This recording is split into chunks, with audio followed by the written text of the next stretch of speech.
TV ನೈನಲ್ಲಿದ್ದಾಗ ಕೊಳಲಿನಲ್ಲಿ ಒಂದು ರಾಷ್ಟ್ರಗೀತೆ ಹಾಡಿಸಿ ನಾವು ಅದನ್ನು ಇಂಡಿಪೆಂಡೆನ್ಸ್ ಡೇಗೆ ಪ್ರಸಾರ ಮಾಡಿದ್ವಿ. ಅದು ತುಂಬ ಎಲ್ರಿಗೂ ಇಷ್ಟ ಆಗಿತ್ತು.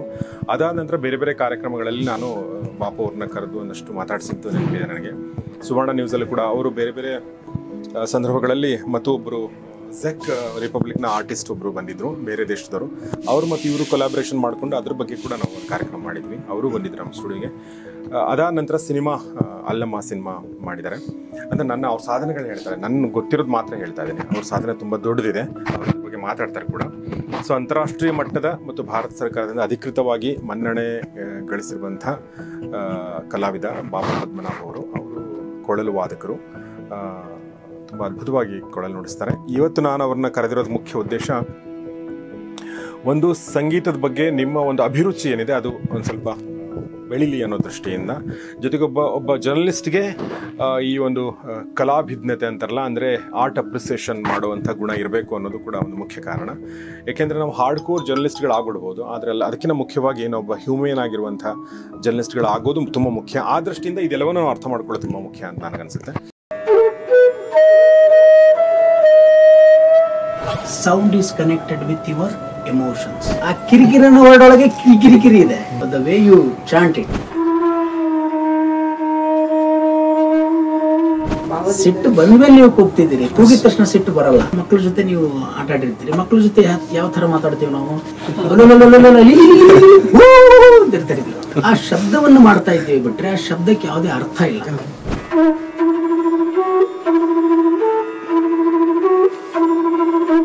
ಇವತ್ತು ಏನೇ ಒಂದು ಕೆಲಸ ಮಾಡ್ಬೇಕಂದ್ರೆ ನಾವು ಎಕ್ಸ್ಪ್ಲೇನ್ ಮಾಡ್ತಾ ಇದ್ದೀವಿ, and because we are not expressing we are suffering a lot. The moment you explore properly you can explain properly. The moment you explain properly you can express properly. The moment you express properly you can experience properly. The moment you experience properly you are enlightened.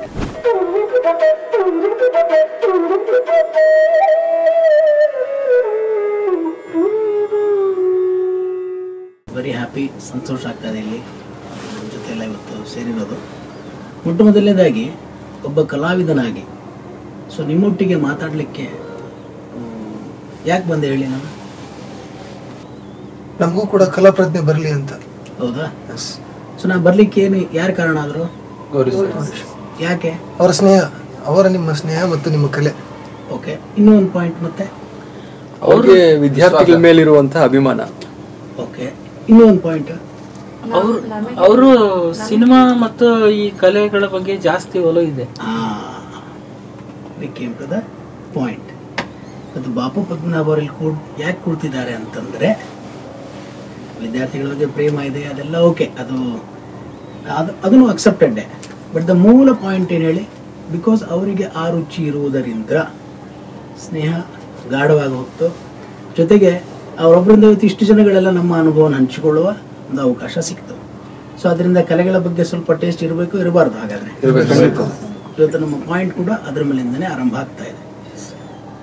So ಒಬ್ಬ ವ್ಯಕ್ತಿಗೆ ಕಲೆಯ ಬಗ್ಗೆ ಪರಿಚಯ ಅಥವಾ ಅದರ ರುಚಿ ಇರುವುದರಿಂದ, ಆ ಟೇಸ್ಟ್ ಅನ್ನೋ ಒಂದು ಇರೋದರಿಂದ ಇವತ್ತು you are having a small discussion with me. Suppose ಅದು ಇದ್ದಿದ್ದಿಲ್ಲ ಅಂತಂದ್ರೆ so we meet several people. ಆದರೆ ಬರುವ ಮಟ್ಟಿಗೆ ಅಂತಂದ್ರೆ ಅದಕ್ಕೆ ಇರ್ತಕ್ಕಂಥದ್ದು ಆ ಕಲೆಯ ಬಗ್ಗೆ ಇರತಕ್ಕಂಥ ಆಸಕ್ತಿ. ಸೊ ಎರಡನೇದಾಗಿ coming back to my sound ಬಗ್ಗೆ ನಿಮಗೆ ಏನೇನು ಗೊತ್ತಿದೆ? ಉದಾಹರಣೆಗೆ ಇಲ್ಲಿ ಸೈಲೆಂಟ್ ಆಗಿದ್ದೀವಿ. ಈಗ ಕೆಲವು ಸೌಂಡ್ಗಳು ನಿಮಗೆ ಮುದವನ್ನು ಕೊಡುತ್ತೆ, ಕೆಲವು ಸೌಂಡ್ಗಳು ನಿಮಗೆ ಕಿರಿಕಿರಿ ಉಂಟು ಮಾಡುತ್ತೆ. ಈ ಮೀಡಿಯಾದಲ್ಲಿ ನೀವು ಇರೋದ್ರಿಂದ ತುಂಬ ಹಳೆಯ ಕಾಲದಲ್ಲಿ ಒಂದು ದೂರದರ್ಶನದಲ್ಲಿ ಎಲ್ಲ ಪ್ರೋಗ್ರಾಮ್ ಆದ ತಕ್ಷಣ ಏನು ಬರ್ತಾ ಇತ್ತು? ಹೋಲ್ ಡೇ 11 ಗಂಟೆಗೆ ಎಲ್ಲ ಕ್ಲೋಸ್ ಆದ ತಕ್ಷಣ ದೂರದರ್ಶನದಲ್ಲಿ ಕಡೆಗೆ ಏನು ಬರ್ತಾ ಇತ್ತು? ಟ್ಯೂನು, ಪಟ್ಟಿ. ಜೊತೆಗೆ ಏನು ಶಬ್ದ ಬರ್ತಾ ಇತ್ತು? ಆ ಟುಂಗ್ ಅಂತಕ್ಕಂಥ ಒಂದು ವಿಚಿತ್ರ ಫ್ರೀಕ್ವೆನ್ಸಿ, ಅದು ಟುಂಗ್ ಅಂತ ಸೌಂಡ್ ಬರುತ್ತೆ. ಹೌದು. ಆ ಶಬ್ದ ಬಂದ ತಕ್ಷಣ ಏನು ಮಾಡ್ತಿದ್ವಿ ನಾವು? ಹೌದ್ರ? ಎಷ್ಟು ಅದ್ಭುತವಾಗಿರೋದ್ರಿಂದ ಟುಂಗ್, ಆ ಶಬ್ದ ಫ್ರೀಕ್ವೆನ್ಸಿ ಟಚ್ ಆದ ಏನು ಟುಂಗ್ ಆಫ್ ಮಾಡೋ ಅಂತಕ್ಕಂಥದ್ದು.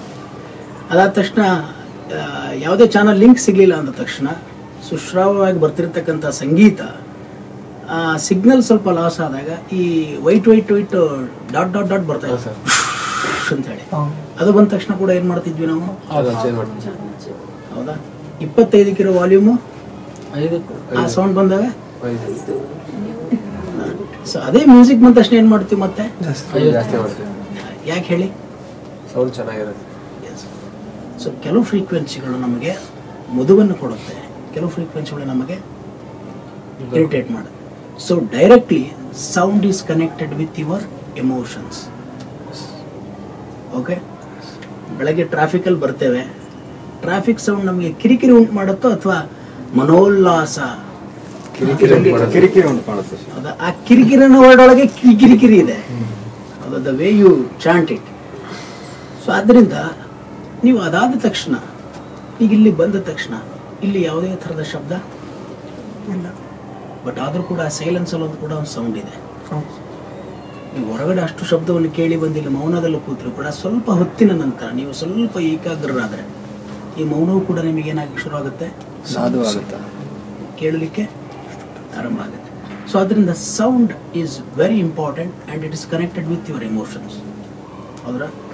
ಸೊ ಕೆಲವೊಮ್ಮೆ ನಾವು ತುಂಬ ಆನಂದವಾಗಿರ್ತಕ್ಕಂಥ ಸಮಯದಲ್ಲಿ ನಾವು ಮಾತನಾಡುವ ಏರಿಳಿತಕ್ಕೂ ಹಾಗೂ ನಾವು ಸಿಟ್ಟಲ್ಲಿದ್ದಾಗ ನಾವು ಮಾತನಾಡುವ ಏರಿಳಿತಕ್ಕೂ ವ್ಯತ್ಯಾಸಗಳು ಇರುತ್ತೋ ಇಲ್ವೋ?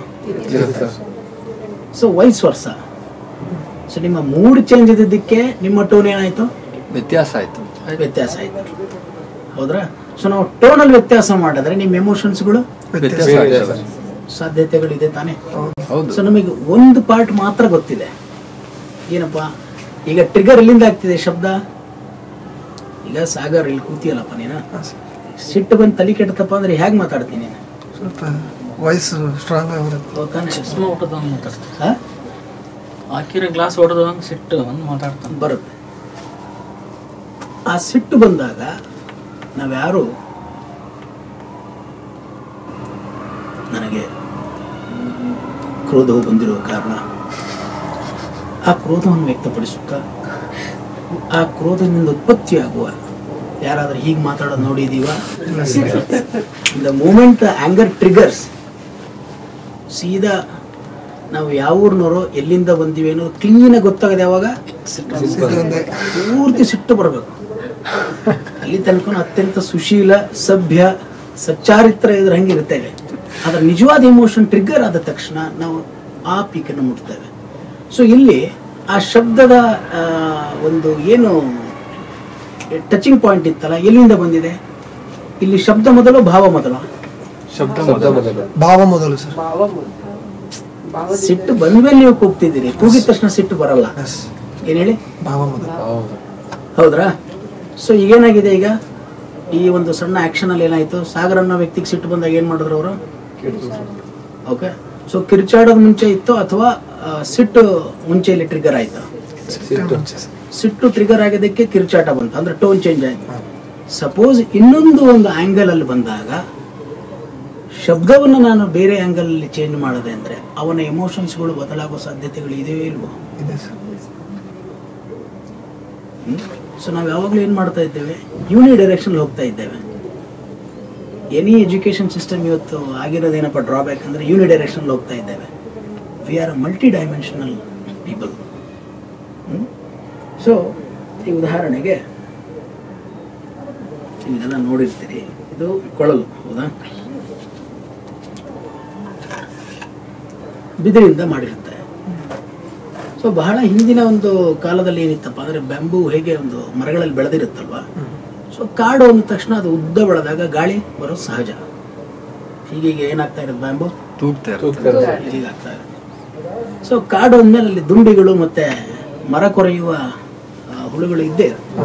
ಅದೇನ್ ಮಾಡುತ್ತೆ? ಬಂದು ಒಂದ್ ಕಡೆ ಕೊರೆಯುತ್ತೀವಿ, ಕೊರೆದ ತಕ್ಷಣ. ಬಟ್ ಇಲ್ಲಿ ಏನಾಗ್ತಾ ಇದೆ? ಹೇಗೆ ಮೂಮೆಂಟ್ ಕೂಡ ಆಗ್ತಾ ಇದೆ. ಸೊ ಅದು ರಂಧ್ರ ಕೊರೆದಾಗ ಆ ರಂಧ್ರದಿಂದ ಗಾಳಿಯಿಂದ ಏನಾಗುತ್ತೆ? ಬರುತ್ತೆ ಸೌಂಡ್ ಆರಂಭ ಆಗಕ್ಕೆ ಶುರು. ಸೊ ಅಲ್ಲಿಂದ ಹಾಗೆ ಅದನ್ನು ಇನ್ನಿಷ್ಟು ಬೇರೆ ಬೇರೆ ಆ್ಯಂಗಲ್ ಅಲ್ಲಿ ಚೇಂಜ್ ಮಾಡ್ತಾ ಹೋದಾಗ ಇದರಿಂದ ಅದ್ಭುತವಾದ ನಾದ ಪ್ರವಾಹಕ್ಕೆ ಆರಂಭ ಆಯಿತು. ಈ ಬ್ಯಾಂಬೂಯಿಂದ ರೆಡಿ ಆಗಿರ್ತಕ್ಕಂಥ ಈ ಕೊಳಲೇನಿದೆ ಇದರಿಂದ, ಇದಕ್ಕೆ ಸರಿಯಾದ ರೀತಿಯಲ್ಲಿ ಒಂದು ಸಂಸ್ಕಾರವನ್ನು ಕೊಟ್ಟಾಗ ಸ್ವರಗಳಿಂದ, ಸೊ ಅದ್ಭುತವಾದ ನಾದ ಹೊರಹೊಮ್ಮುತ್ತದೆ. ನಮ್ಮಲ್ಲಿ ಯಾಕೆ ಪ್ರತಿಯೊಂದು ಆಕ್ಟಿವಿಟೀಸ್ ನೀವು ನೋಡಿ, ನಮ್ಮ ಸ್ಪೆಷಲಿ ನಮ್ಮ ಭಾರತದ ಎಲ್ಲ ಸಂಪ್ರದಾಯಗಳಲ್ಲಿ, ಎಲ್ಲ ದೇಶದ ಯಾವುದೇ ಭಾಗದಲ್ಲಿ ಹೋಗಿ ಪ್ರಾರ್ಥನೆ ಮತ್ತೆ ನಿಮ್ಮ ಹೃದಯಕ್ಕೆ ಸಂಬಂಧಪಟ್ಟಿರ್ತಕ್ಕಂಥ ಯಾವುದೇ ಕ್ರಿಯೆ ಇರಲಿ, ಅದು ಪ್ರಾರ್ಥನೆ ಇರಲಿ, ನೀವು ಎಲ್ಲ ಧರ್ಮ, ಎಲ್ಲ ಇಡೀ ಪ್ರಪಂಚದ ಹೇಳ್ತಾ ಇದ್ದೇನೆ, ಪ್ರಾರ್ಥನೆ ಮತ್ತು ಪರಮಾತ್ಮನೊಟ್ಟಿಗೆ ಏನೋ ಮಾತಾಡಬೇಕು ಅಂದ್ರಲ್ಲಿ ಏನಿದೆ? ಮ್ಯೂಸಿಕ್ ಇದ್ದೇ ಇದೆ. ಹೌದು.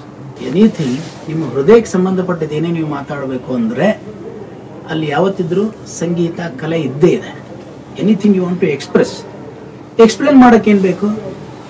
ಬುದ್ಧಿ ಇದ್ರೆ ಎಕ್ಸ್ಪ್ಲನೇಷನ್ ಮಾಡೋಕ್ಕೆ, ಬುದ್ಧಿ ಇದೆ. ಎಕ್ಸ್ಪ್ರೆಸ್ ಮಾಡೋಕ್ಕೆ ದನಿ ಬೇಕು. ಎಕ್ಸ್ಪ್ರೆಸ್ ಮಾಡಕ್ಕೆ ಭಾವನೆ ಬೇಕು. ಭಾವ, feelings. To talk we need a sound, but to express we need a heart. ಕಲೆ. And if heart is connected with art, expression ಕಷ್ಟ ಆಗುತ್ತೋ ಈಸಿ ಆಗುತ್ತೋ ಇನ್ನು ಅಲ್ವಾ? ಸೊ ಬಹುಶಃ ಎಲ್ಲರೂ ಮಕ್ಕಳ ಜೊತೆ ನೀವು ಆಟ ಆಡಿರ್ತೀರಿ. ಮಕ್ಕಳ ಜೊತೆ ಯಾವ ಥರ ಮಾತಾಡ್ತೀವಿ ನಾವು? ತೀರಾ ಸಣ್ಣ ಮಕ್ಕಳ ತರನೇ ಮಾತಾಡ್ಬೇಕು ಅಂದ್ರೆ ಅರ್ಥ ಆಗುತ್ತೆ. ಮಕ್ಕಳ ತರನೇ ಮಾತಾಡ್ಬೇಕು. ಹೇಗೆ? ಏನ್ ಮಾಡ್ತಿದ್ದೀವಿ ಪುಟ್ಟ, ಊಟ ಆಯ್ತು? ಇದನ್ನು ಬಹಳ ಸಭ್ಯ ಮಾತಾಗೋಯ್ತು. ಇನ್ನು ತೀರಾ ಮಗು ಹೇಗೆ ಮಾತಾಡ್ತೀವಿ? ಕುಟ್ಟು ಕುಟ್ಟು ಕುಟ್ಟು.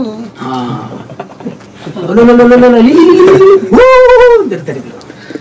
ಆ ಶಬ್ದವನ್ನು ಮಾಡ್ತಾ ಇದ್ದೀವಿ ಬಿಟ್ರೆ ಆ ಶಬ್ದಕ್ಕೆ ಯಾವುದೇ ಅರ್ಥ ಇಲ್ಲ. ಶಬ್ದಕ್ಕೆ ಅರ್ಥ ಯಾವಾಗ ಬರುತ್ತೆ ಅಂದ್ರೆ ಒಮ್ಮೆ ಮಗುವಿನ ಜೊತೆ ವಿದ್ಯಾಭ್ಯಾಸ ಆರಂಭ ಆದಾಗ, ದ ಮೂಮೆಂಟ್ ಎಜುಕೇಶನ್ ಸ್ಟಾರ್ಟ್ಸ್, ನಾವು ಪ್ರತಿಯೊಂದು ಶಬ್ದಗಳಿಗೆ ಅರ್ಥವನ್ನು ಕಲ್ಪಿಸ್ತಾ ಹೋಗ್ತೇವೆ. ಅದಕ್ಕಿಂತ ಮುಂಚೆ ಕಮ್ಯುನಿಕೇಶನ್ ಆಗ್ತಾ ಇದ್ರೂ ಕೂಡ ಅಲ್ಲಿ ಯಾವುದೇ ರೀತಿಯ ಬಂಧನಗಳಿರೋದಿಲ್ಲ. ಸೊ ಮಕ್ಕಳ ಜೊತೆ, ಮಗುವಿನ ಜೊತೆ ನಾವು ಎಕ್ಸ್ಪ್ಲನೇಷನ್ ಮಾಡ್ತಾ ಇರ್ತೀವಿ, ಎಕ್ಸ್ಪ್ರೆಸ್ ಮಾಡ್ತಾ ಇರ್ತೀವಿ. ಎಕ್ಸ್ಪ್ರೆಸ್ ಮಾಡ್ತಾ ಇರ್ತೀವಿ. You got my point? So ಯಾವಾಗ ನಮ್ಮಲ್ಲಿ ಶಬ್ದಗಳು ಬರ್ತಾ ಹೋಗುತ್ತೋ ನಾವು ಎಕ್ಸ್ಪ್ರೆಸ್ ಮರಿತಾ ಹೋಗ್ತೀವಿ. ಏನ್ ಮಾಡಕ್ ಶುರು ಮಾಡ್ತೀವಿ? ಜೋರ ಹೇಳಿ. ಎಕ್ಸ್ಪ್ರೆಸ್ ಮಾಡಿ ಪಾಯಿಂಟ್ ದಯವಿಟ್ಟು ಇನ್ನೊಂದ್ಸರ್ತಿ ಬರೋಣ ಹಿಂದ್ಗಡೆಯಿಂದ. ನಾವು ಮಗುವಿನ ಹತ್ರ ಇದ್ದಾಗ, ಹೃದಯದಲ್ಲಿ ಇದ್ದಾಗ ಎಕ್ಸ್ಪ್ರೆಸ್ ಮಾಡ್ತಾ ಇದ್ದೀವಿ, ಹೌದಾ? ಬೆಳೀತಾ ಹೋದಾಗ ನಾವು ಎಕ್ಸ್ಪ್ರೆಸ್ ಮಾಡ್ತಾ ಇದೀವಿ, ಎಕ್ಸ್ಪ್ಲೇನ್ ಮಾಡ್ತಾ ಇದೀವಿ. So we are explaining. ಇವತ್ತು ಏನೇ ಒಂದು ಕೆಲಸ ಮಾಡ್ಬೇಕಂದ್ರೆ ನಾವು ಎಕ್ಸ್ಪ್ಲೇನ್ ಮಾಡ್ತಾ ಇದ್ದೀವಿ, express. And because we are not expressing, V are suffering a lot.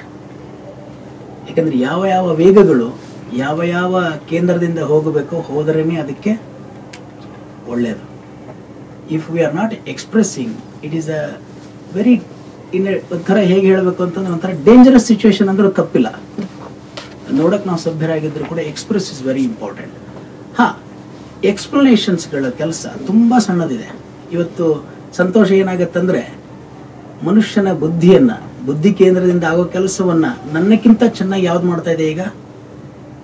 Photo, mobile. Artificial intelligence is doing a terrific job.